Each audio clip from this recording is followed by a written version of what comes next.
Tá ligado. Vai entrar de novo? Não, pode falar. Olá pessoal, boa noite. Aqui é o Padre François Costa.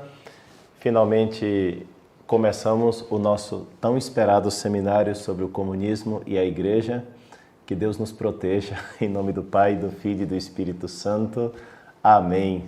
Que Santa Maria, sede da sabedoria, interceda por nós, especialmente por mim, que eu tenho que falar essas coisas para vocês nesses 3 dias. E hoje, a primeira pergunta, clássica primeira pergunta, é se existe o comunismo na Igreja. Mas antes disso, eu queria então dar as boas-vindas, não somente aos vários leigos que já estão aí, vou usar uma palavra bem comunista, engajados no nosso seminário, mas também queria dar as boas-vindas a todos os meus irmãos sacerdotes de todo o Brasil, presentes aqui também, diáconos, todos sejam bem-vindos. E é bom refletir com vocês sobre esses temas de maneira científica, clara, serena, reflexiva. Nessa primeira aula, então, nós vamos refletir sobre essa questão, se o comunismo realmente está na Igreja, mas primeiro é preciso entender o que é o comunismo. Eu tenho que pensar que há pessoas que talvez sabem muito sobre o comunismo e talvez há pessoas que sabem pouco ou quase nada sobre o comunismo. Então nós precisamos fazer uma introdução, porque é a partir dessa introdução que nós vamos então poder dar resposta a essa pergunta. Antes, alguns avisos bem rápidos. Primeiro, peço que você tire um print aí do seu celular ou tire uma foto dessa nossa aula e poste nos stories do seu Instagram e depois me marcando também, @PadreFCosta, porque nós vamos repostando vocês também aqui no Instagram do Padre. Também vamos fazer o máximo para dar respostas a cada um de vocês. É muito importante que vocês acompanhem essa aula com muita atenção até o final e também que acompanhem as próximas, porque esse seminário, na verdade, é um conjunto de aulas que a gente gostaria que tivesse essa sequência lógica, né? E também na mente de vocês, não só da minha. Então fique comigo até o final desta aula. Agora, o Papa Pio XI, que talvez é o Papa que tem um documento mais completo sobre o comunismo, Papa Pio XI colocava toda essa questão sob a proteção de São José. Só para vocês saberem um pouquinho, o Papa Pio XI, ele começou a sua... na verdade, ele terminou o seu pontificado aí no ano 1939, então ele é Papa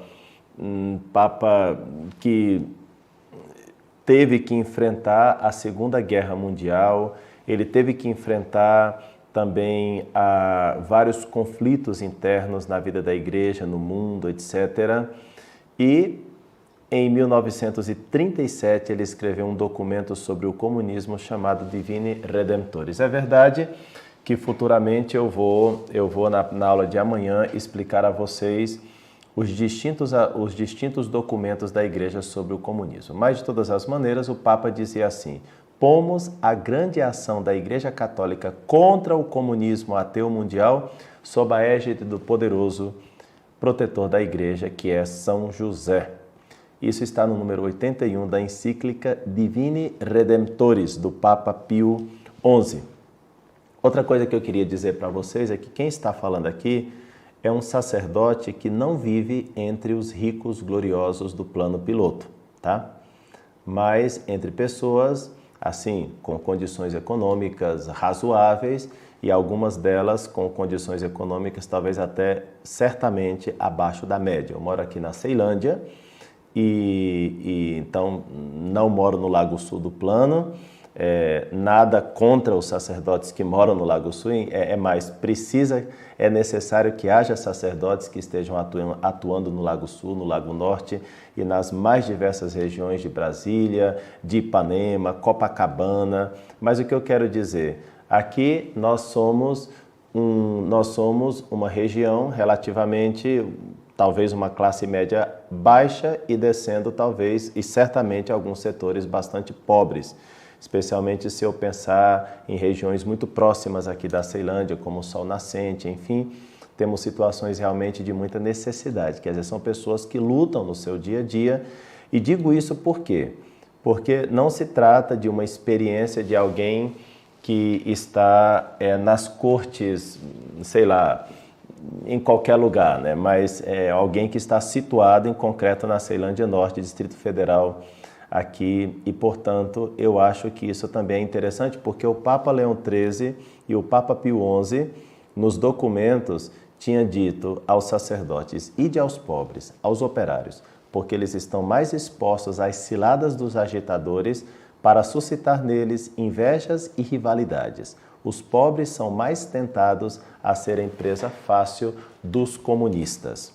Então isso daqui é muito interessante também, porque não teria nenhum problema se eu fizesse essa aula para vocês morando em qualquer outro lugar, talvez mais requintado, mas o fato é que eu moro aqui. E isso cumpre-se também uma realidade que já o Papa Leão XIII e o Papa Pio XI tinham dito aos sacerdotes: ide aos pobres, ide aos operários, porque eles estão mais expostos às ciladas dos agitadores, dos revolucionários.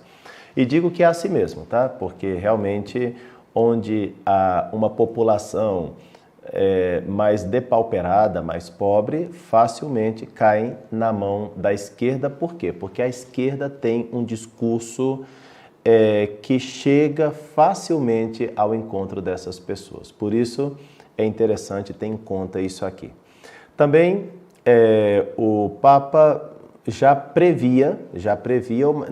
ele já sabia que existiam católicos comunistas. E leio o número 80 da Divini Redemptoris do Papa. Diz assim, olhem só: mas não podemos pôr termo a esta carta encíclica sem dirigir uma palavra àqueles mesmos filhos nossos que estão já contagiados ou tocados do mal comunista. Exortamo-los vivamente a que ouçam a voz do Pai que os ama e rogamos ao Senhor que os ilumine para que deixem o caminho que os despenha a todos numa imensa e catastrófica ruína e reconheçam também eles que o único Salvador é Jesus Cristo nosso, porque não há, sob o céu, nenhum outro nome dado aos homens pelo qual possamos esperar ser salvos. O Papa está citando Atos capítulo 4, versículo 12. E esse texto que eu acabei de citar é o número 80 da Divini Redemptoris. Bom, segundo o Papa Pio XI, Jesus Cristo funda a civilização cristã.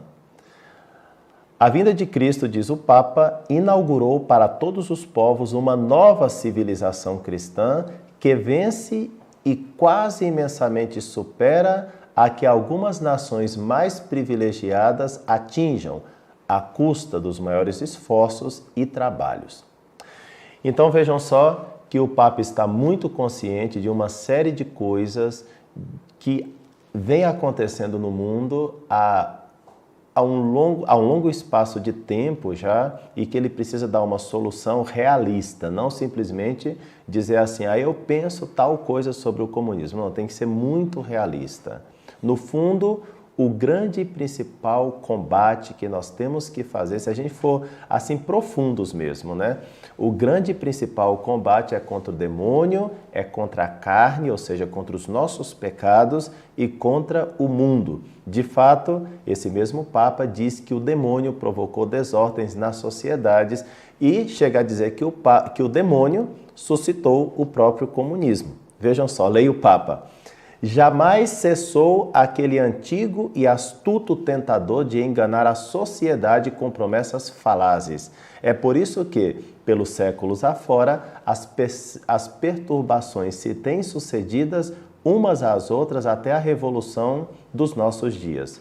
Já percebeste de que perigo ameaçador falamos? É do comunismo, denominado bolchevista e ateu, que se propõe revolucionar radicalmente a ordem social e subverter os próprios fundamentos da civilização cristã.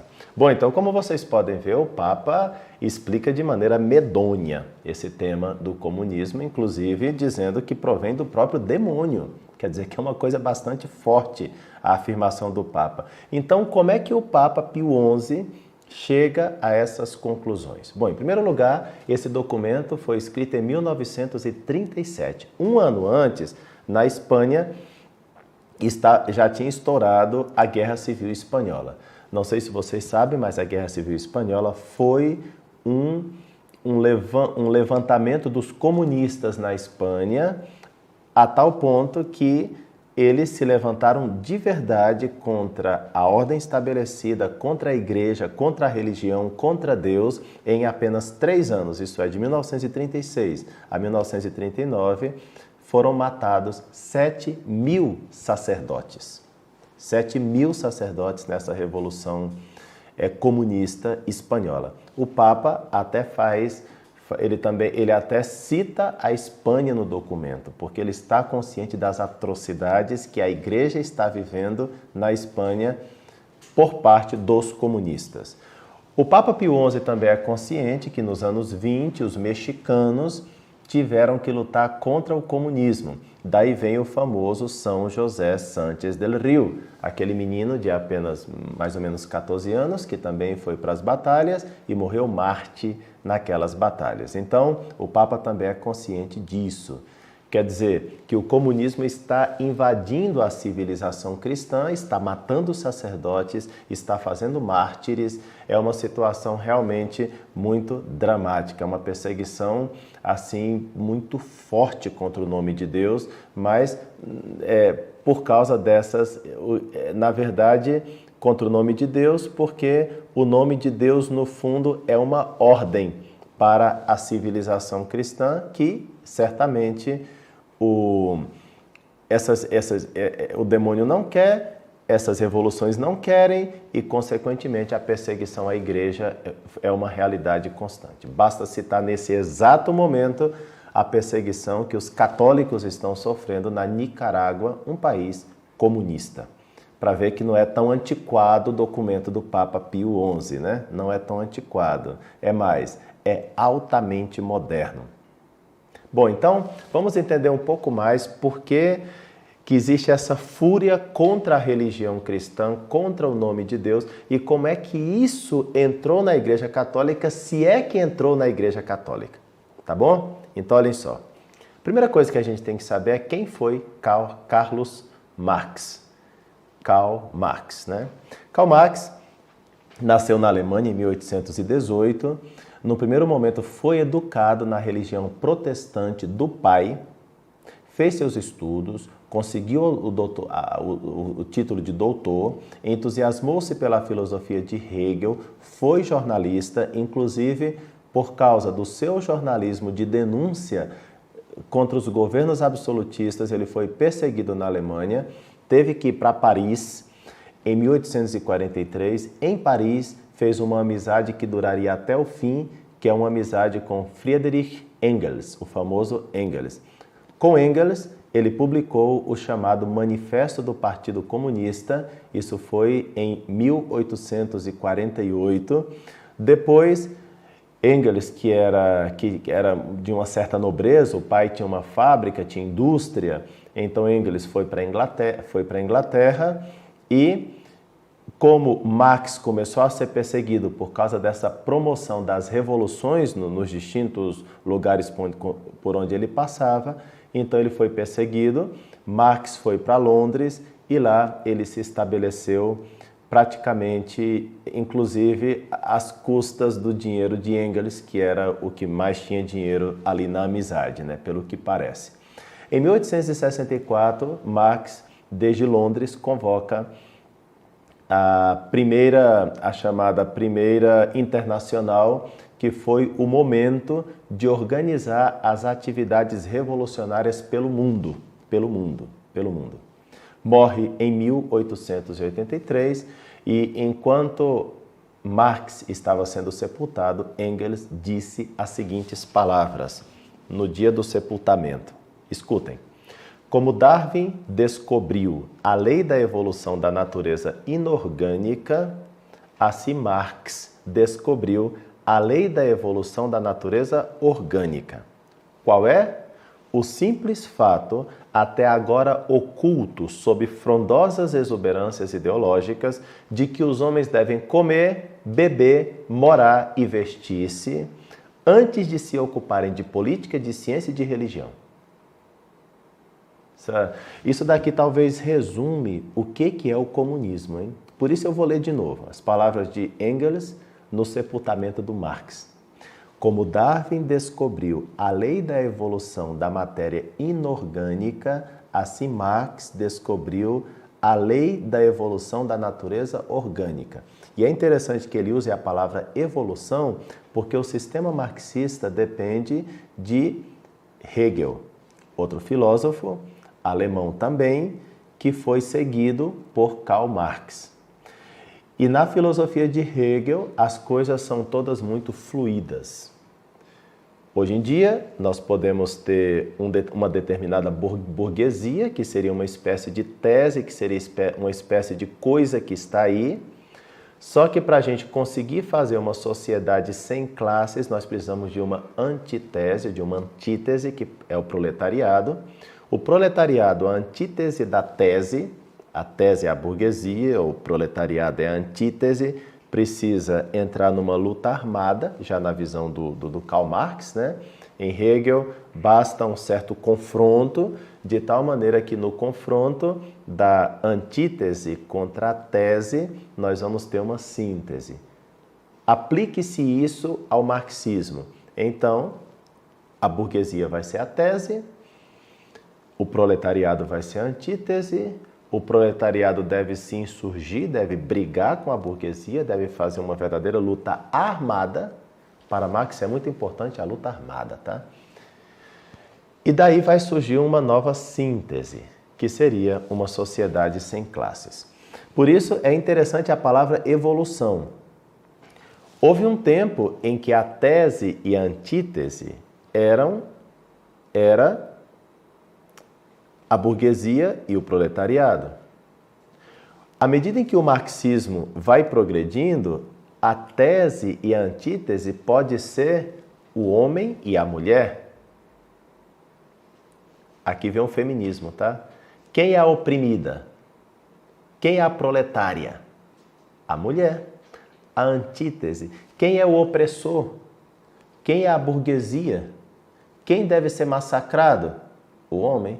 Então é necessário que as mulheres se levantem como se fossem uma antítese, se levantem como se fossem um proletariado, se levantem como se fossem as novas revolucionárias e ataquem tudo que for homem. Quem pode ser os novos oprimidos?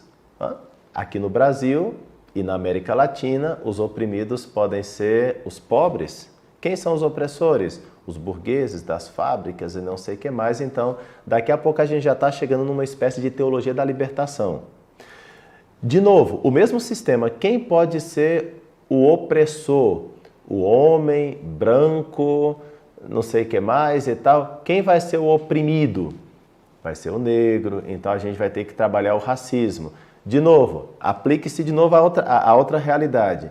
Quem é o opressor? O homem masculino heterossexual. Quem vai ser o oprimido? Então vai ser o homossexual. Então os homossexuais têm que se levantar contra essa classe. De novo, quem vai ser o oprimido? Percebem que isso daqui é o materialismo histórico de Karl Marx, nada mais é do que a aplicação da dialética histórica de Hegel.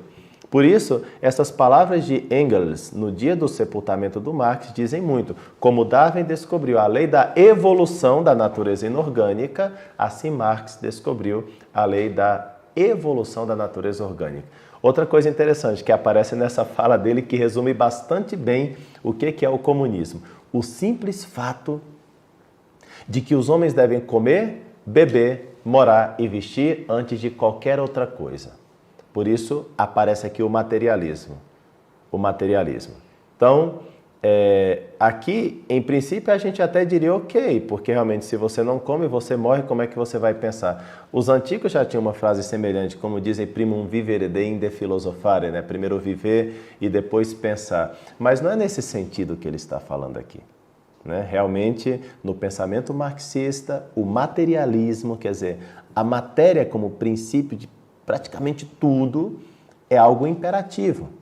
É preciso saber que no fundo do pensamento de Marx estão essas teses hegelianas, está toda essa questão de uma revolução francesa, porque Marx estudou muito bem, não sei se muito bem, mas estudou a Revolução Francesa. Vocês lembram que na Revolução Francesa de 1789 nós tínhamos os gerondinos e os jacobinos, não é? Não sei se lembram dessa terminologia. Então, na Revolução Francesa, os jacobinos era como se fosse a esquerda, eram os radicais que queriam tomar o poder diretamente pela luta, pela guilhotina, pela violência. Já os girondinos, eles eram mais tranquilos, queriam ir pelo diálogo. Algo semelhante nós vamos ver na Rússia. Quem serão os novos jacobinos na Rússia? Serão os bolcheviques. E quem serão os novos gerondinos na Rússia? Serão os mencheviques, né? E assim sucessivamente.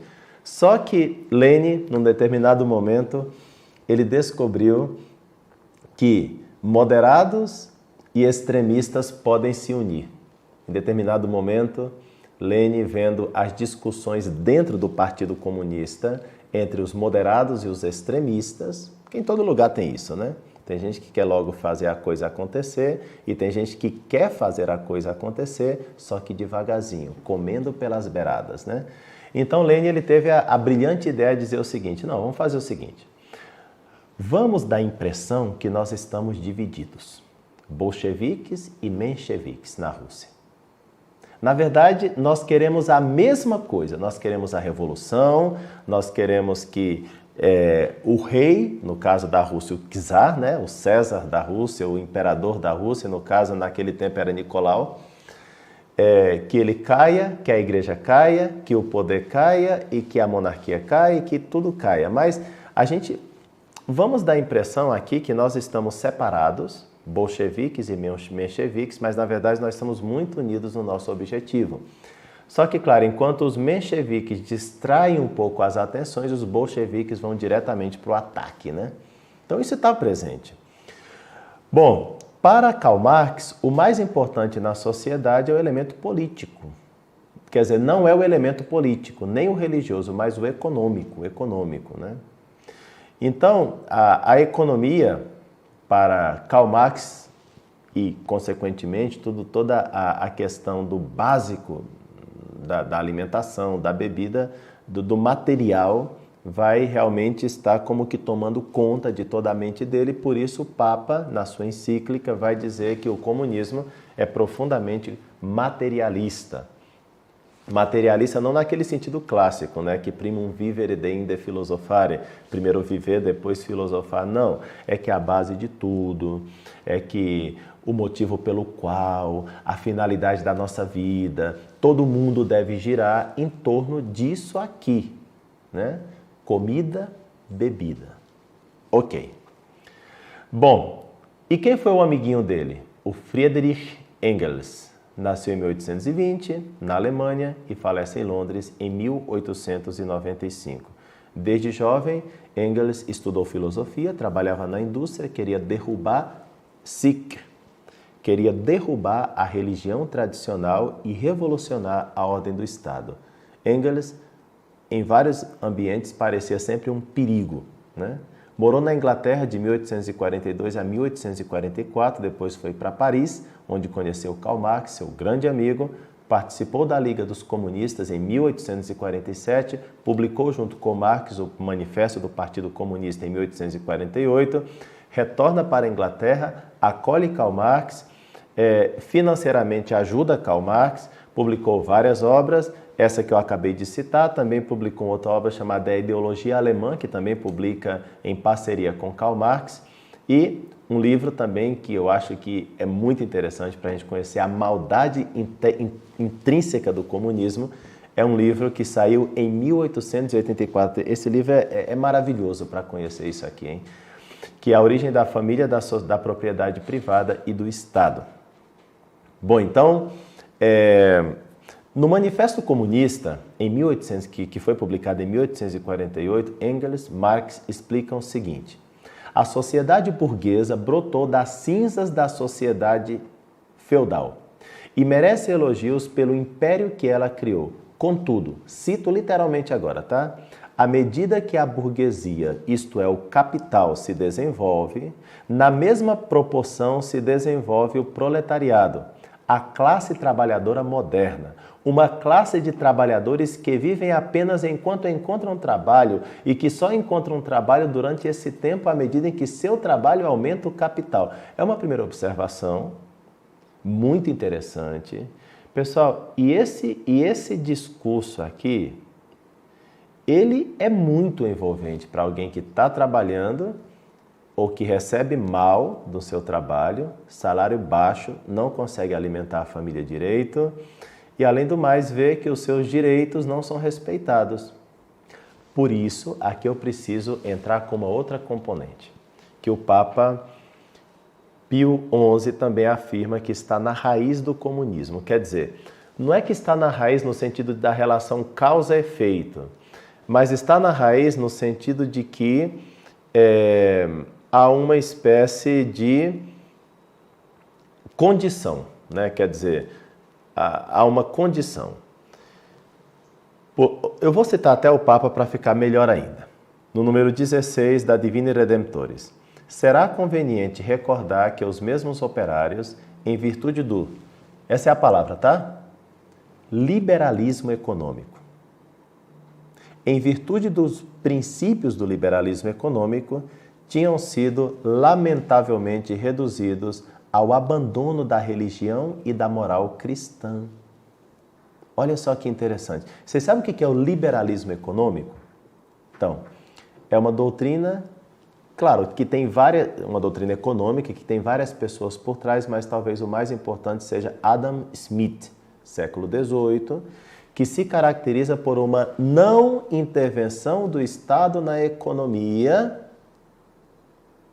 de tal maneira que dê espaço a uma livre concorrência. Então, olha só o que o Papa está dizendo.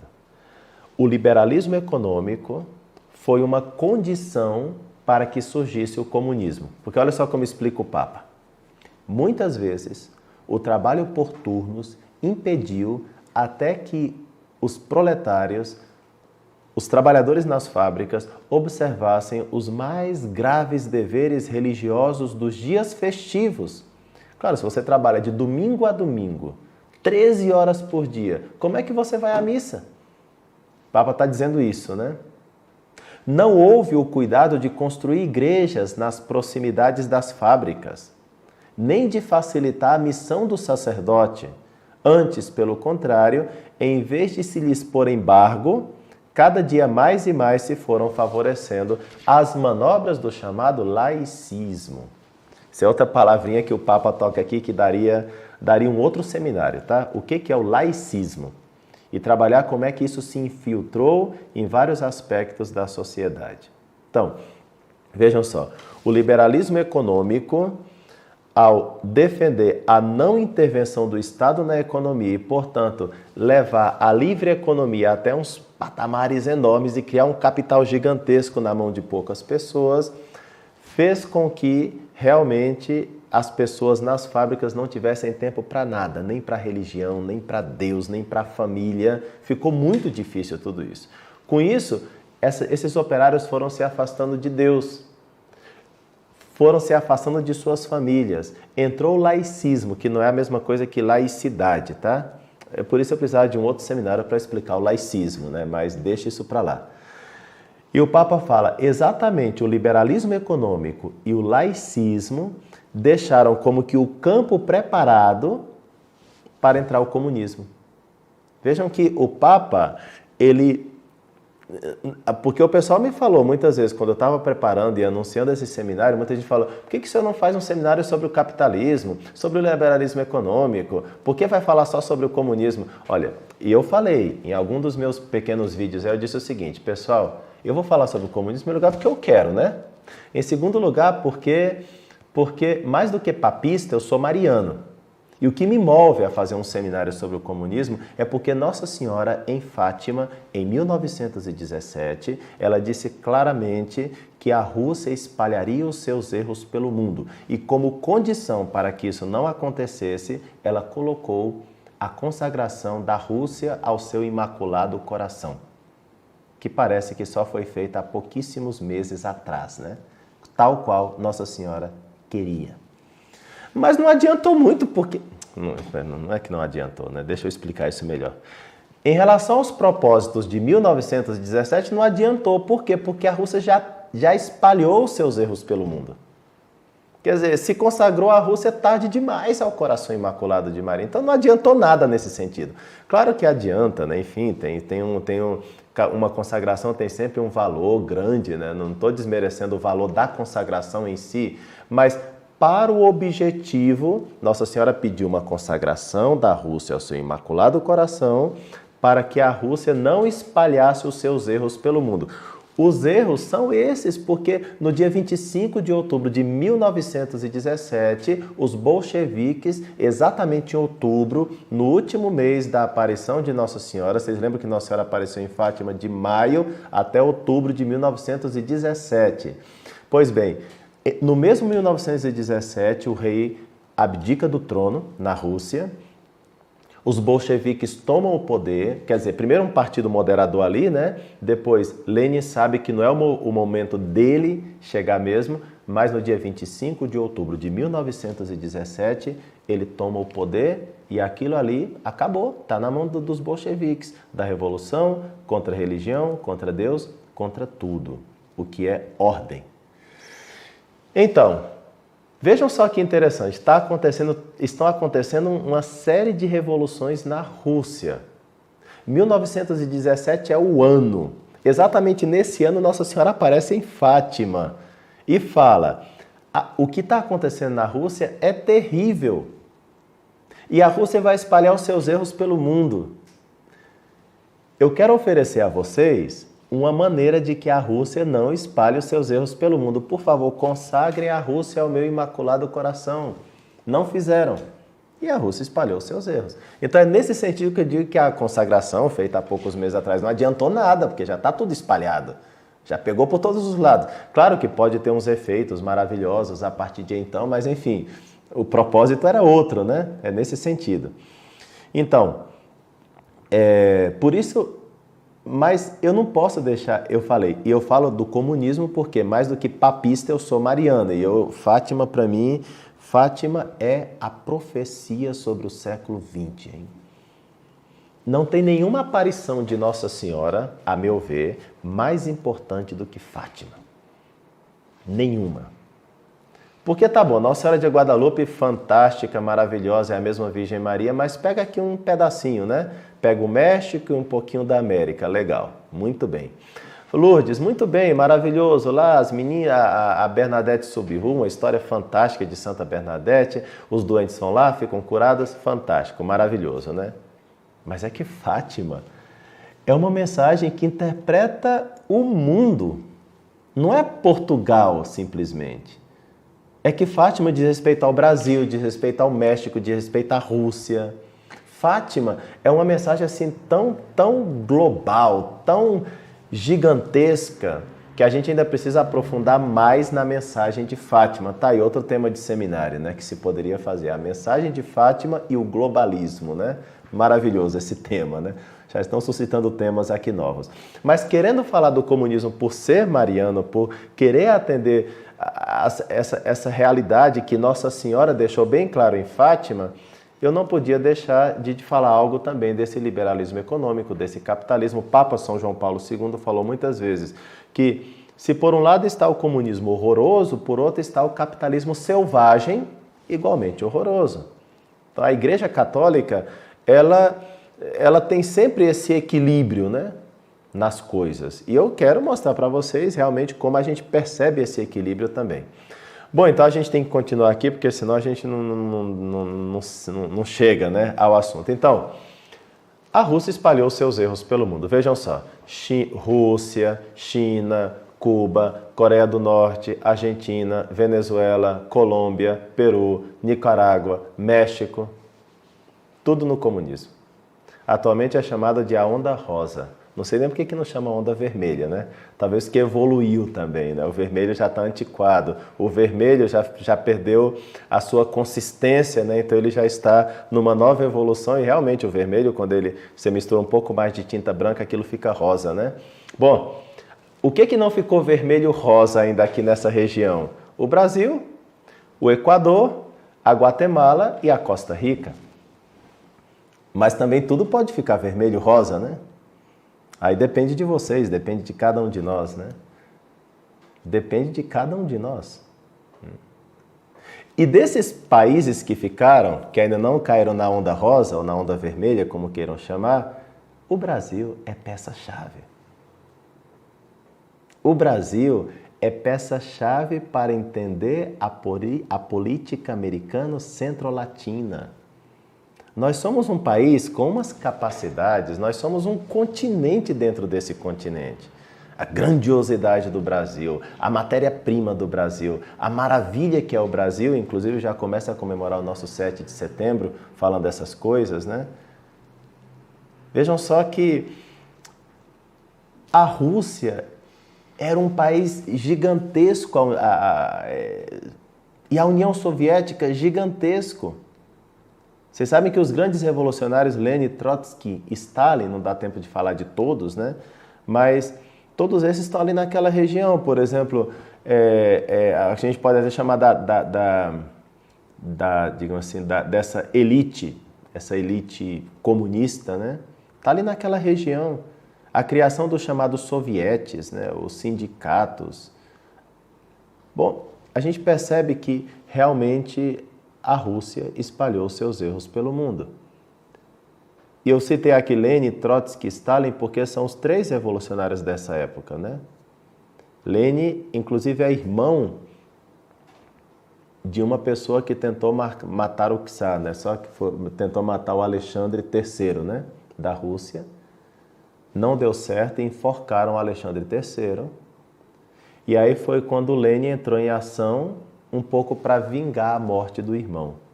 Então ele deixou o nome de família e foi conhecido para sempre como Lenin. Trotsky, como era muito inteligentão, ucraniano, assumiu os protestos do chamado Domingo Sangrento da Rússia, mas não conseguiu ainda fazer a revolução. E o Stalin, que é da Geórgia, ele entrou na cena também, subiu na hierarquia. Não sei se vocês sabiam, o Stalin, para ele conseguir subir na hierarquia, o que ele fazia era uma coisa muito simples. Ele assaltava e dava o dinheiro para o partido. Assaltava e dava o dinheiro para o partido. Claro, qualquer organização que queira subir, que tem uma pessoa que fica assaltando e te dá dinheiro, esse cara parece legal, né? Então ele foi subindo rapidamente no partido à base de assaltos para dar o dinheiro para o partido. Evidentemente, Lenin, Trotsky, Stalin, depois que eles vão entendendo melhor o esquema da revolução, eles conseguem dinheiro dos poderosos dos Estados Unidos, né? A gente é contra o capitalismo, mas o capitalismo sempre nos ajuda nessas questões, né? Então, os Estados Unidos acabam ajudando os três revolucionários. Pasmem, é verdade. Enfim, não dá tempo de ficar aqui mexendo em cada fonte, né? Mas é isso mesmo que eu acabei de dizer. Depois vocês podem pesquisar com mais calma, porque eu tenho que responder a pergunta, né? O comunismo está presente na Igreja Católica, mas calma lá. O Papa Pio XI diz assim: onde quer que os comunistas conseguiram radicar-se e dominar, como eles próprios abertamente o proclamam, por todos os meios, olhem só, palavras do Papa no número 19, por todos os meios se esforçam por destruir radicalmente os fundamentos da religião e da civilização cristã e extinguir completamente a sua memória no coração dos homens, especialmente da juventude. Bispos e sacerdotes foram desterrados, condenados a trabalhos forçados, fuzilados ou trucidados de modo desumano. Simples leigos, tornados suspeitos por terem defendido a religião, foram vexados, tratados como inimigos e arrastados aos tribunais e às prisões. O Papa não está fazendo uma espécie de teoria da conspiração. Não é que isso está acontecendo naquele então, pessoal. Eu estou pensando na Guerra Civil Espanhola, estou pensando na Revolução Cristã, eu estou pensando em outubro em 1917 na Rússia. Então, quer dizer, são coisas que o Papa está vendo e praticamente ele não sabe o que fazer, a não ser abrir a sua boca e denunciar o comunismo, para ver se as pessoas entendem a maldade que está por trás. Diz o mesmo Papa, é este o espetáculo que atualmente com suma dor contemplamos, porque não temos nada o que fazer. Pela primeira vez na história estamos assistindo a uma insurreição cuidadosamente preparada e calculadamente dirigida contra tudo o que se chama Deus. São palavras do Papa utilizando a segunda carta aos Tessalonicenses, no capítulo 1, versículo 4. Efetivamente, continua o Papa, o comunismo por sua natureza opõe-se a qualquer religião e a razão porque a considera como ópio do povo, essa frase é de Marx, né? É porque os seus dogmas e preceitos, pregando a vida eterna, depois desta vida mortal, apartam os homens da realização daquele futuro paraíso que são obrigados a conseguir aqui na Terra. Sobre a família, Karl Marx afirma no Manifesto do Partido Comunista, cito, abolição da família, essa é a palavra que ele utiliza no Manifesto do Partido Comunista, tá? É citação literal, se não leiam. Abolição da família. Mesmo os mais radicais se irritam contra esta proposta infame dos comunistas. Em que fundamento está a família atual, a família burguesa? No capital, no ganho privado. Em sua forma completamente desenvolvida, esta família existe apenas entre a burguesia. Continuo citando Karl Marx, hein? Mas este estado de coisas encontra seu complemento na ausência prática da família entre os proletários e na prostituição pública. Portanto, abolição da família. E para isso, como eu disse, o processo evolutivo é contra a burguesia, é contra a família, é contra o patriarcado, é contra o homem, é contra... É isso, né? Sempre fazendo lutas internas para criar essa espécie de luta de classes.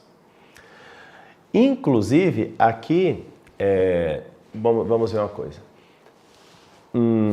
Marx explica a função da religião católica no processo. Aqui eu respondo a pergunta de toda essa live.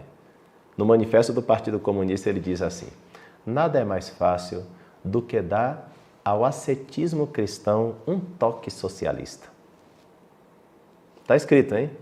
Leiam depois no Manifesto Comunista. O Manifesto Comunista você baixa em PDF na internet, tá? Não tem nenhum segredo isso aqui. Vou ler de novo. Palavras de Karl Marx. Nada é mais fácil do que dar à religião cristã um toque socialista.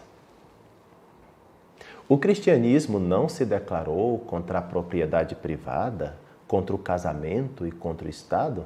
Isso aqui é uma falácia, tá? Porque nós não nos declaramos contra isso, mas ele usa a falácia. E continua Karl Marx. Não pregou em lugar deste a caridade e a pobreza, o celibato e a mortificação da carne, a vida monástica e a igreja-mãe? O socialismo cristão nada mais é do que a água benta com a qual o padre consagra o ardor do aristócrata. Pessoal, não estou inventando. Baixem o PDF aí, Manifesto do Partido Comunista, e vocês vão encontrar estas palavras. Nada é mais fácil do que dar ao cristianismo um toque socialista. O socialismo cristão nada mais é que a água benta com a qual o padre consagra o ardor do aristócrata. Quem entendeu isso muito bem? A teologia da libertação. Mas antes da teologia da libertação, porque assim, a teologia da libertação não tem capacidade de pensar muito, né? Basta ver o livro Jesus Cristo Libertador, do Leonardo Boff, que eu faço uma análise de 20 páginas num livro meu, chamado Jesus Cristo Único Salvador, e que vou mostrando, esse livro é uma miséria de pensamento. Que o cara vai pegando artiguinhos que foi escrevendo aqui e acolá e vai fazendo uma espécie de coxa de retalhos. Aquilo não tem pensamento estruturado, é horrível aquele livro. E mais horrível ainda o outro, Igreja, Carisma e Poder. Então, eu analisei os dois livros, eu li tudo, gente.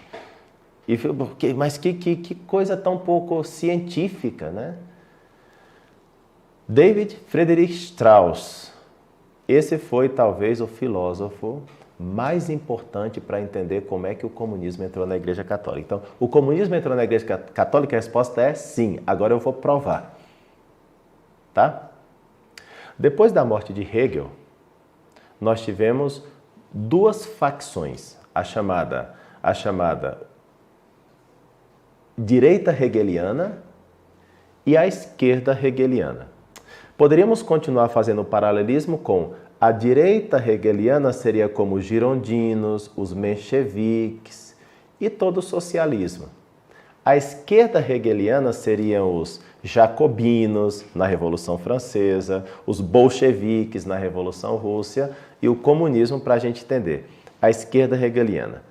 Pertencente à esquerda hegeliana, a parte mais radical do que seria na área do comunismo mesmo, diretamente, um filósofo, teólogo e exegeta alemão chamado David Friedrich Strauss publicou um livro horrível em 1835. Olha o nome do livro. A Vida de Jesus Criticamente Examinada. Em 2 volumes. Foi uma vida de Jesus tão escandalosa, mas tão escandalosa, que afirmava que para compreender quem é Cristo, nós temos que utilizar a categoria de mito. Isto é, a primeira comunidade dos discípulos de Jesus aplicou a Jesus vários mitos antigos, a tal ponto de que, ao aplicar aquele miserável Jesus, desculpem a expressão que eu vou usar, mas é como se expressa nesses livros, né? Então, os cristãos teriam visto aquele miserável Jesus que foi crucificado sob Pôncio Pilatos, que não teria ressuscitado coisa nenhuma, mas como eles ficaram decepcionados, então eles colocaram sobre este miserável Jesus os mitos e começaram a falar da ressurreição. Então Jesus ressuscitou mitologicamente, diz esse autor. Então, para esse autor, os evangelhos oferecem esse Cristo construído pela comunidade que não se contenta com o fracasso de Jesus e criam uma espécie de Cristo mitologizado, um Cristo mítico. Para Strauss, para esse autor, Jesus pensava que era Messias, mas tudo isso foi interpretado... Jesus não pensava que era Messias, mas tudo isso foi interpretado pela comunidade cristã, que forjou o mito de um Jesus divino, de um Cristo divino, né? E por isso, como o cristianismo é uma grande falha, segundo Strauss, nós deveríamos... Sim, podemos utilizar Cristo, né? Porque é uma figura interessante. Mas esse Cristo, na verdade, o que ele nos traz é a religião da humanidade. É o ideal de homem que a razão humana nos proporciona. Mas nesse sentido não precisa de Jesus Cristo. Basta pensar um ideal de homem. De fato, o comunismo tem um ideal de homem, que é simplesmente uma coisinha que serve o Estado totalitário. A pessoa humana não vale no socialismo, no comunismo. Mas é sempre bom maquiar tudo isso com água benta. Não é isso que Marx falava? Vou ler de novo o texto dele, né? Porque é interessante quando ele fala assim: nada é mais fácil do que dar ao ascetismo cristão um toque socialista.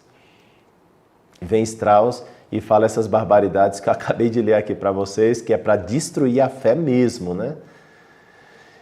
E depois, um outro autor importante nessa construção da nova religião foi o filósofo Ernst Bloch, que morreu há pouco tempo, em 1977, que desenvolve a ideia de que o cristianismo é uma partida sem retorno. Tendo como modelo Abraão, Ernst Bloch faz uma releitura da Bíblia, na qual o que importa é o avançar unânime de todo um povo que marcha adiante, no qual a figura de Cristo é de grande importância. Já notaram que para os autores da teologia da libertação, Moisés, o Êxodo, Abraão e sua saída de uma terra para outra tem uma grande importância? Não é porque eles são muito sabidos, né? Porque Bloch já tinha colocado essa teologia, essa filosofia teologia, né? Bom, então é dessa maneira, com essa maneira de como que maquiar o cristianismo como uma espécie de socialismo. Então é muito fácil, por exemplo, o comunista vai te dizer assim, mas Jesus era um grande comunista, porque ele queria tudo em comum. O comunista vai te dizer assim, não é verdade que nos Atos dos Apóstolos os cristãos tinham tudo em comum, dividiam seus bens com alegria e não havia necessitados entre eles? Então eles vão fazer com que o comunismo vá lá para os Atos dos Apóstolos ou para a comunidade do próprio Jesus, porque é importante dar uma espécie de maquiada em tudo, né? Claro, não tem nada a ver. Jesus Cristo não era comunista, os cristãos não eram comunistas, não tem nada a ver, isso é simplesmente uma coisa anacrônica afirmar uma coisa dessas, né? Tudo é anacronismo, né? Porque não. Imagina, se os fundamentos, se para fazer a revolução, o primeiro ponto, a primeira coisa é tirar os valores morais. Porque como é que você vai colocar cristãos para fazer todas as barbaridades que são importantes para a revolução se eles têm uma consciência moral? Então tem que tirar a consciência moral das pessoas. Porque com consciência moral é difícil agir dessa maneira. Então tem um plano estabelecido para fazer isso. Primeiro, você tem que quebrar a sociedade patriarcal, é uma espécie de direito à desonra, muito importante para fazer a revolução. 2, a fofoca é muito importante. O livro 1884 do Orwell, lá tem o Ministério da Verdade, que na verdade só mente, né? Está me lembrando todo esse trabalho que se está fazendo para combater as fake news, né? Orwell já pensou isso em 1940, escreveu no livro em 1940 e pouco, e o livro se chama 1884. Leiam depois se quiserem. Ela já fala do Ministério da Verdade, né? Ministério da Verdade, para combater as fake news, né? Muito importante a fofoca, né? Eu, pessoalmente, prefiro um mundo no qual você possa mentir do que um mundo no qual não se possa falar nada ou você é controlado por tudo. Vocês sabem muito bem. Isso também está no livro 1884. Não é você que assiste a televisão, é a televisão que assiste você. Isso já está no livro do livro do Orwell.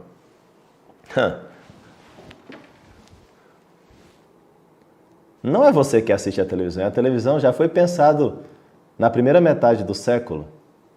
Ele está me escutando tudo. E se eu forçar um pouquinho, a Siri até me responde, né? Estamos sendo vistos o tempo todo. É a televisão que assiste você. Não é você que assiste a televisão.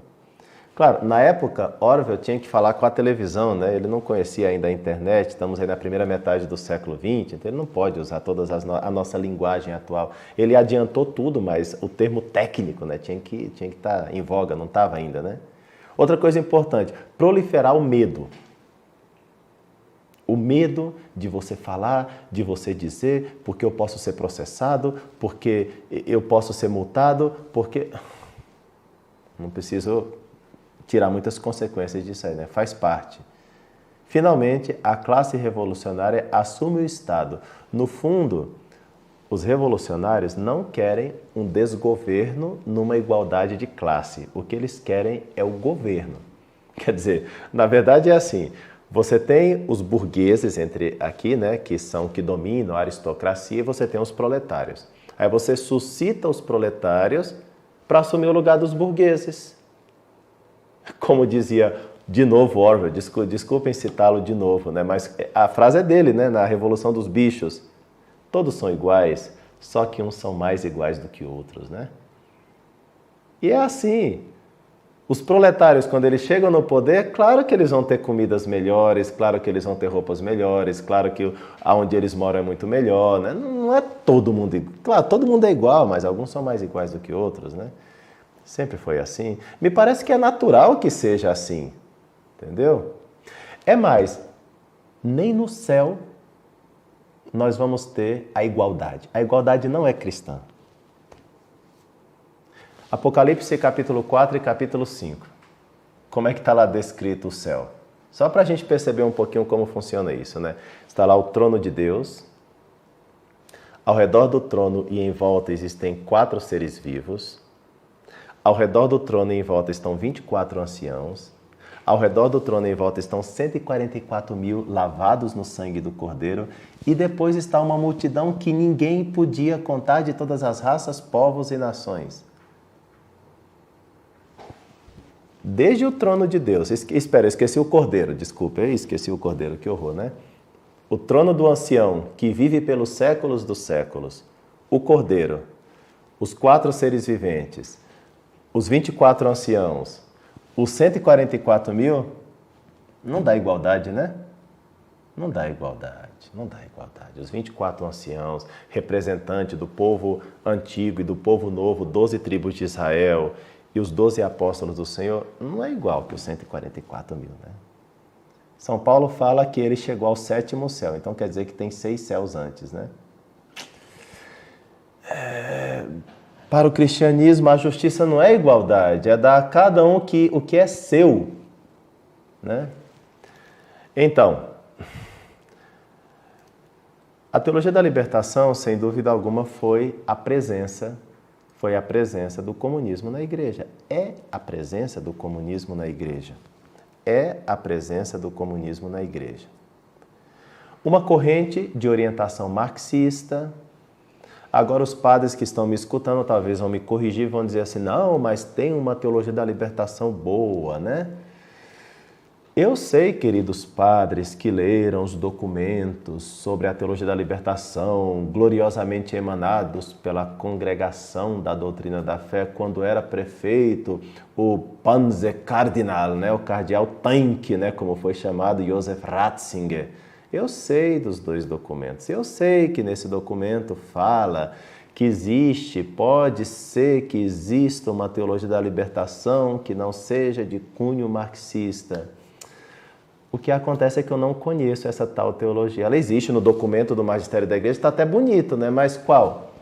A teologia do povo da Argentina? Não. Estuda melhor esse trem, verá. Não é assim, não. Então, talvez ela exista no papel. Você vai falar, hoje é dia da Madre Teresa de Calcutá. Madre Teresa de Calcutá, hoje é dia dela. Que maravilha, né? Então, a teologia da libertação boa, sem cunho marxista, é a Madre Teresa de Calcutá? Não vamos forçar, isso é anacronismo. Madre Teresa de Calcutá nunca precisou de teologia da libertação para fazer todo o bem que ela fez, nunca. São Vicente de Paulo nunca precisou de teologia da libertação marxista para fazer todo o bem que ele fez. A Santa Dulce dos Pobres nunca precisou de teologia da libertação comunista para fazer todo o bem que ela fez. Os santos não se moviam por essas coisas. Nada a ver com teologia da libertação boa. Isso não é a teologia da libertação boa. Onde é que existe esse trem? A teologia da libertação é essa corrente de pensamento de orientação marxista que surgiu no século XX, representada por autores como Gustavo Gutierrez, John Sobrino, Juan Luís II, Leonardo Boff, Carlos Palácio, Benedito Ferraro, Ignacio Elacúria, entre outros. Para eles, o reino de Deus é a justa ordem temporal socioeconômica. Repito, o reino de Deus é a justa ordem temporal socioeconômica. Vocês acompanharam a minha aula toda? Acaso isso não ressoa o princípio marxista? Exatamente tal qual enunciou Karl Marx?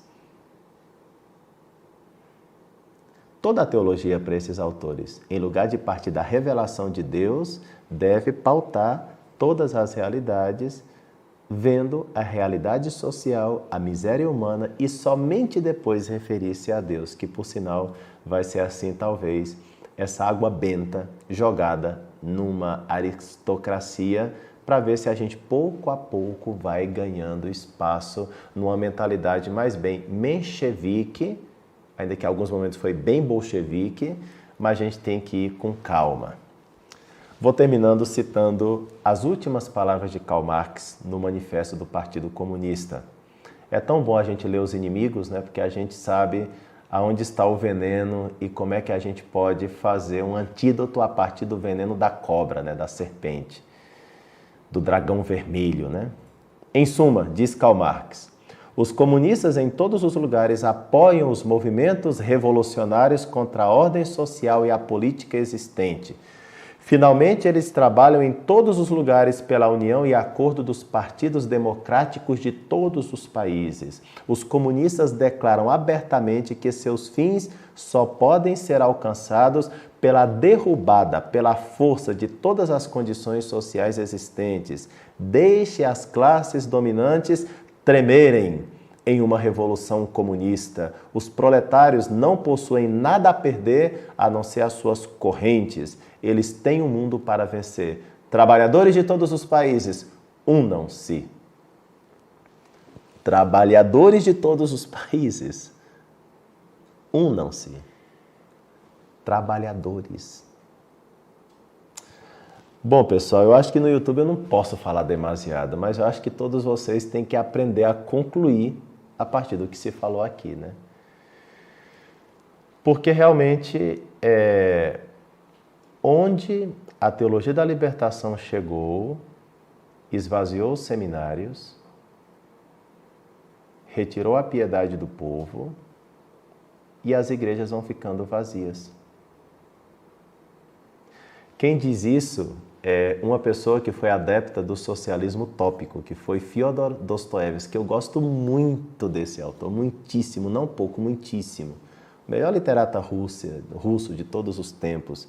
Não sei, a disputa é grande entre Dostoiévski e Tolstói, né? Mas Dostoiévski é melhor. Ok. Dito isso, durante um tempo, Dostoiévski ele foi aliado do socialismo. Depois ele viu que isso não presta para nada. E ele escreveu um livro chamado Os Demônios. Os Demônios. Recomendo a leitura. Leiam. Os Demônios. Então, no livro Os Demônios, ele fala claramente sobre a importância de que todos os que não creem em Deus, todos os que são contra a religião, todos os que provocam algum tipo de rebelião, mesmo que eles não saibam, eles já fazem parte do sistema. Parece muito ao que Karl Marx explica aqui no Manifesto do Partido Comunista também, né? Quer dizer, nós estamos unidos e todos os que fazem alguma coisa... O professor que zomba de Deus na escola, Dostoiévski chega a esse título, tá? A esse nível. O professor que zomba de Deus na escola já faz parte do sistema. O promotor que tem medo já faz parte do sistema. Ele vai, a frase é muito bonita, é um texto muito grande, não vou ser capaz de lembrar aqui de memória, né? Mas para vocês verem, né? E o padre que deixa de acreditar em Deus, o padre que deixa de dar importância à sua missão própria, que é a salvação das almas, que é a salvação das almas, que é a pregação da palavra de Deus, que é a celebração dos santos sacramentos, que é o governo do rebanho do Senhor, esse sacerdote já está em outra área, que não é a área vívida, a área que não é exatamente a área dos discípulos sacerdotes do Senhor. Então, leiam Os Demônios, vocês vão entender melhor o que eu estou dizendo aqui, tá?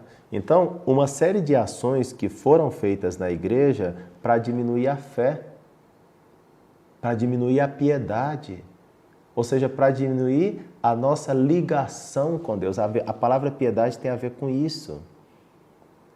Infelizmente, essas teorias, que mais do que teorias, elas são postas em prática no dia a dia, inclusive da vida da igreja. Eu não vou mencionar nem lugares, nem espaços, nem onde isso é feito, porque vocês que me escutam serão capazes, inteligentemente, de encontrar essas realidades. Então, por último, porque o tempo avançou e o tema é amplíssimo, eu preparei aqui praticamente 9 páginas para essa aula, mas por último eu queria citar aqui para vocês o fato, eu até na verdade eu deu branco aqui na hora de citar isso aqui para vocês, tá? Ah, sim, já lembrei, porque eu estava falando da piedade, né? São Paulo tem um momento que ele fala que a piedade é útil para tudo. Não sei se vocês lembram dessa passagem, né? Está em 1 Timóteo, capítulo 4, versículos 7 e 8, né? São Paulo fala assim, ó, o exercício físico, muito legal, ajuda bastante, mas a piedade é útil para tudo. Quer dizer, o exercício físico, bom, ajuda o corpo, né? Mas é que a piedade ajuda o corpo e a alma. Ou melhor, a alma e o corpo. Uma maneira prática de ir combatendo o comunismo na igreja, ou seja, a teologia da libertação na igreja, é a piedade. Por que vocês escutaram há pouco tempo, em um determinado país, dizendo que o terço é a arma dos extremistas católicos? Escutaram isso há pouco tempo? Deve ter um mês mais ou menos atrás saiu essa reportagem, né? Que o terço é o sinal do extremismo católico. Porque o terço é piedade. Porque o terço é Nossa Senhora de Fátima. A piedade é o remédio para tudo. Então, os fiéis católicos que estão em paróquias meio assim libertárias, né? Revolucionárias, sejam piedosos. Sejam piedosos. O demônio foge da piedade. O grande revolucionário que está por trás de todas as revoluções, como diz o Papa Pio XI, é o próprio capeta. Agora, quando você reza, quando você é piedoso, quando você promove a piedade, um padre numa diocese e outro em outra diocese, promovendo a piedade, a adoração ao Santíssimo Sacramento, a comunhão recebida piedosamente, a oração do terço, essa é a nossa função, pregar a palavra de Deus, dar os sacramentos, governar o povo de Deus. E depois os fiéis leigos farão os combates que deverão fazer, cada um na sua área, nos seus ambientes, né? Eu não preciso nem falar de política, eu nem falei de política aqui, eu falei de um sistema perverso chamado comunismo. Eu não falei de política partidária aqui. Agora, que isso tem consequências na política partidária, tem muitas, muitas, muitas. Mas isso eu vou deixar com vocês, que são inteligentes e são capazes de tirar as consequências. Tá bom, pessoal? Eu termino essa aula com alegria de poder dizer assim para vocês, olha, nós passaremos momentos difíceis. Vocês viram aqui? Eu termino essa aula com a alegria de dizer para vocês, nós passaremos momentos difíceis. Mas não se preocupem, né? Bem-aventurado quando fordes perseguidos, fiquem alegres, isso é Mateus capítulo 5, não tem nenhum problema. Deixa eu responder, sei lá, 2 perguntas aqui, né? Porque não dá tempo para muita, né? Hã? Sim. Então, estão me falando aqui, a turma que está aqui presencial, que, enfim, eu já me entusiasmei demasiado e já não consigo linkar exatamente qual é a ordem das coisas que o pessoal está me passando, mas o fato é o seguinte, olha, então, você gostou dessa aula? Então, fique comigo na aula de amanhã e na aula de depois de amanhã. Amanhã eu vou te apresentar sistematicamente quais são os documentos da igreja sobre o comunismo. Entendeu? Porque isso é importante para ver que o Padre François não está falando uma coisa da cabeça dele simplesmente. Nós temos uma documentação enorme. Eu citei só Pio XI, mas tem muitos outros papas que falam contra o comunismo. Então amanhã eu te apresento isso. E depois de amanhã eu vou te apresentar toda a temática, continuando com essa lógica, até que ponto o comunismo está presente na Igreja Católica. Vou te apresentar um autor curiosíssimo, que é o Karl Rahner. E vou te responder a seguinte pergunta. Comunista, tá excomungado ou não tá? Mas aqui só quarta-feira, tá? Agora, gostou dessa aula? É assim que eu trabalho nos meus cursos e no curso online de teologia, que por sinal, hoje mesmo está com matrículas abertas, tá bom? Então, pessoal, já pode se inscrever nessa nova turma. Lá já são muitas matérias, nós temos, eu vou dar uma olhada aqui que eu vou apresentar para vocês, que a gente já chegou na aula 300, né? Mais de 300 aulas, nós já temos lá no nosso curso online de teologia. Olha só para vocês perceberem a riqueza do nosso curso online de teologia, já respondo a 2 perguntas, 2 ou 3, as que derem aqui. Olha, nós temos uma matéria completa de introdução à teologia. Ah, mas será que o COT é para mim?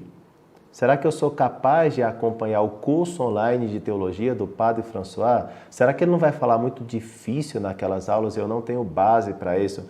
Olha só, durante 20 aulas eu te introduzo na temática. Depois você tem uma de teologia fundamental. Você tem uma de história da salvação. O pessoal está mostrando aí o que o COT tem por dentro, né? Então, aí vocês podem ir observando, né? Nós temos um só de elementos de filosofia. É a filosofia para entender a teologia, filosofia platônico-aristotélica. Olha só, já tivemos Bíblia, história da igreja, lógica, filosofia da linguagem, 20 aulas sobre os padres da igreja. Tudo aqui é 20 aulas, tá? Qualquer coisa é 20 aulas. Santo Agostinho, 20 aulas. História da teologia, 20 aulas. Santo Tomás de Aquino, 20 aulas. Teologia natural, 20 aulas. Tudo isso já está disponível, pessoal. Teologia protestante, 20 aulas. O mistério da Trindade, 20 aulas. São mais de 300 aulas já. Você entra no curso e já tem 300 aulas para você assistir. Já dá um trabalho enorme. Nós vamos chegar a 1000 aulas. Quando o curso online de teologia terminar, você vai ter 1000 aulas lá para você assistir de maneira sistemática, organizada. Além disso, você tem os seminários, né? Seminários sobre o Espírito Santo, sobre Maria, sobre as heresias, sobre o protestantismo, sobre a teologia da libertação, sobre o Apocalipse, sobre a vida intelectual. Como estudar, como começar a estudar. Tem um seminário só sobre a vida intelectual. Como fazer a sua vida intelectual acontecer. E um argumento que eu queria quebrar, que vocês colocam muito, eu não tenho tempo, eu não tenho tempo, eu não tenho tempo.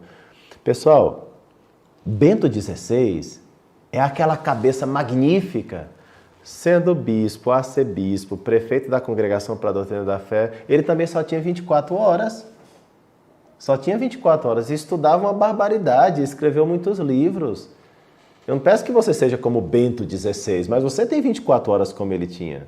O Scott Hahn, o famoso Scott Hahn, converso do protestantismo para o catolicismo, vocês sabem quantos filhos ele tem? 9 filhos. E sabe quantos livros esse homem já escreveu? 60 livros aproximadamente. E sabe qual é a quantidade de livros da biblioteca do Scott Hahn? 40 mil títulos aproximadamente. Aí você, não, mas eu sou pai, eu trabalho, eu não tenho tempo. Tá, mas esse cara tem 9 filhos. Você tem 9 filhos? Entendeu? Você já escreveu 60 livros? Tem 40 mil títulos na sua biblioteca? Então, não tem. Mas será que o Scott Hahn tem mais horas no dia do que você? É questão de organizar, entendeu? Olha, eu tenho assinatura de algumas coisas e tem uma que eu gosto muito, eu vou falar aqui agora não. Sabe o que eu faço? Às vezes eu vou fazer esporte por aí. Quando eu chego, então tem que fazer a necessária higiene. Depois de fazer esporte, senão a gente fica fedidinho, né? Então, enquanto eu faço aquela necessária higiene, eu coloco lá um play naquela aula que eu quero assistir e, na verdade, eu não assisto, eu escuto, né? Porque, graças a Deus, eu tenho um ouvido bem treinado. Eu consigo tomar um banho escutando uma aula, né? É a minha maneira de aproveitar essa assinatura que eu tenho, né? Porque de outra maneira eu não aproveitaria, mas eu aproveito o tempo. Claro, para isso também eu tenho que acordar às 6h30 da manhã, tenho que fazer oração assim que eu acordo, ficar ali 1h30 mais ou menos em oração, depois tem que ler um livro e preparar esse seminário. E a gente tem que se virar. Vocês têm 24 horas, eu tenho que ir enfermo visitar doente, eu tenho que atender confissão, tenho que celebrar missa, tenho que estudar, tenho que dar aula no seminário, que eu também dou aula no seminário, tenho que ler livro, tenho que preparar um seminário, tenho que... A gente explode! Não, não explode. Se tiver um pouco de organização. Já pensou quanto tempo você perde nas redes sociais? Quanto tempo você perde aí na preguiça do sofá? Quanto tempo você perde na televisão? Agora você aprendeu que você não assiste televisão, é a televisão que te assiste, né? Você tem 24 horas, meu querido, minha querida. Então, vamos lá. Se inscreva no curso online de teologia, que é aproveitamento do tempo para formar a tua piedade, para formar os teus valores, para te dar uma formação finalmente, vigorosamente católica, né? Teológica, racional e uma formação de fé e com piedade. Praticamente, tirando uma matéria, eu que dou todas as aulas nesse curso, né? Absolutamente o único professor, né? Então, estamos lá, estamos juntos, batalhando dia a dia, encontra. E olha, pessoal, pensando em vocês, eu não faço aulas de 1 hora lá dentro do COT. Cada aula tem no máximo 25 minutos, 30 minutos. Eu não exagero. Como lá não tem esse diálogo, não tem essa preocupação, então a coisa vai tranquila. Então, olha, está aberta aí as inscrições, carrinho aberto, vão lá, visitem, conheçam, abram aí a página ocursodeteologia.com.br, repito, ocursodeteologia.com.br, e conheçam o nosso curso. Vai lá, pelo menos seja curioso, né? E veja que bacana que você pode se formar. Bacana, então deixa eu atender aqui 2 perguntas pelo menos, tá? Uma, qual a sua visão sobre a teologia da libertação e o padre Júlio Lancelotti? Sobre a teologia da libertação eu já falei, né? O padre Júlio Lancelotti é um sacerdote que faz um desfavor à Igreja Católica, junto com aquele jesuíta norte-americano, que também faz outro desfavor, o padre James, né? Um desfavor à Igreja Católica. Se eu fosse bispo, já teria excomungado esse homem. Outra pergunta. Os Estados Unidos já são rosa-vermelha? Bom, com o novo esquema norte-americano, você tem um velhinho que governa os Estados Unidos com 79 anos, em vez de cuidar da própria salvação eterna, está cuidando de matar bebês, né? Mas que pouca vergonha é aquilo. Outra pergunta. Se o católico não é obrigado a acreditar nas aparições, como um que não acredita irá fundamentar essa questão do comunismo? Realmente, o católico não está obrigado a acreditar em aparição. Eu não estou falando para você que você tem que acreditar na aparição. Você tem que acreditar no crer em Deus Pai, na revelação pública. Eu acredito em Fátima. Se você não acredita, problema seu. Eu acredito. E como eu acredito em Fátima e vejo que Fátima é muito importante, eu acredito como um católico deve acreditar. Pode acreditar? Não deve? Pode acreditar? Agora, eu não estou fundamentando aquilo que eu penso sobre o comunismo em Fátima. Eu estou dizendo que Fátima me motiva a combater essa ideologia famigerada. É isso que eu estou dizendo. Não estou dizendo que o que eu penso sobre o comunismo está fundamentado em Fátima, mas que as aparições de Fátima, nas quais eu acredito, você não está obrigado a acreditar, eu acredito, mas, e não está mesmo, tá? E a Igreja Católica não te obriga a acreditar em aparição nenhuma. Você tem que acreditar na revelação pública. Não é seminário sobre isso, mas vocês assistirem meu curso dentro do COTE sobre teologia fundamental vão entender o que eu estou falando. Mas, sem dúvida alguma, Fátima, na qual eu acredito, me motiva a combater, junto com o Papa Pio XI, com o Papa Leão XIII, com o Papa João Paulo II, me ajuda a combater esse esquema maldito. Última pergunta. Padre, como se combate o comunismo? Quais são as ferramentas que temos para combater? Eu acho que eu indiquei vários, mas entre eles eu indiquei a piedade, né? Se na sua paróquia você percebe a presença da teologia da libertação, promova a piedade. Promova um grupo que reza o terço, pede ao teu padre que exponha o Santíssimo Sacramento. Começa por aí, tá? Depois, se você quer pegar um outro esquema também, começa a estudar essas coisas, né? Passa lá para o teu grupo esse seminário, estudem juntos esse seminário que nós estamos fazendo hoje para que as pessoas sejam mais conscientes do que está acontecendo. Quer mais? Leia as obras, né, que eu vou citando. Nós vamos oferecer um PDF para as pessoas que se inscreveram no nosso seminário. Estuda esse PDF também, né? Enfim, a gente tem que se formar para formar os outros. Última pergunta. Padre, quem manda no comunismo hoje em dia? Pessoal, aqui essa pergunta é quase pelo globalismo, pelo que está acontecendo. Quem manda no mundo hoje em dia?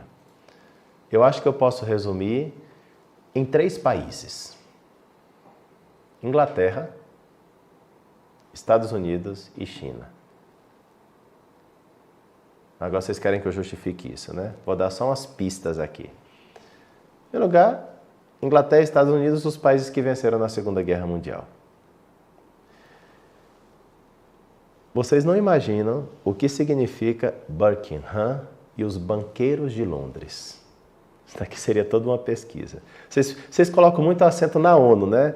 A ONU é uma miséria diante do que eu estou falando. A ONU é uma coisinha. Os banqueiros de Londres. Isso é muito importante. Estados Unidos. Estados Unidos tem o mundo nas suas mãos através do Dr. Google e toda a ferramentaria digital. Magnífico, né? Os maiores leads, né? Tá tudo na mão dos norte-americanos, né? E a China, eu acho que eu não preciso comentar muito, senão esse vídeo vai ser cancelado. Tá bom? Deixa como está. Meus queridos, Deus abençoe a todos. Espero por vocês amanhã na nossa segunda aula sobre o comunismo e a igreja. E amanhã nós vamos estudar os documentos, quais são eles e o que cada documento diz sobre o comunismo. Mais uma vez, não estou sozinho. Tem uma pleiade de papas, de santos, de profetas falando isso que eu estou falando aqui hoje. Por isso, é isso que me anima a falar com liberdade interior esses temas para vocês, tá bom? Então eu vou fundamentar cada vez mais aquilo que eu estou falando. E finalmente, na quarta-feira, nós faremos a nossa última aula, não menos espinhosa que as duas anteriores. Um grande abraço a vocês, Deus abençoe. Nossa Senhora de Fátima, coloque no coração de vocês um desejo enorme de serem muito piedosos. Até amanhã, se Deus quiser.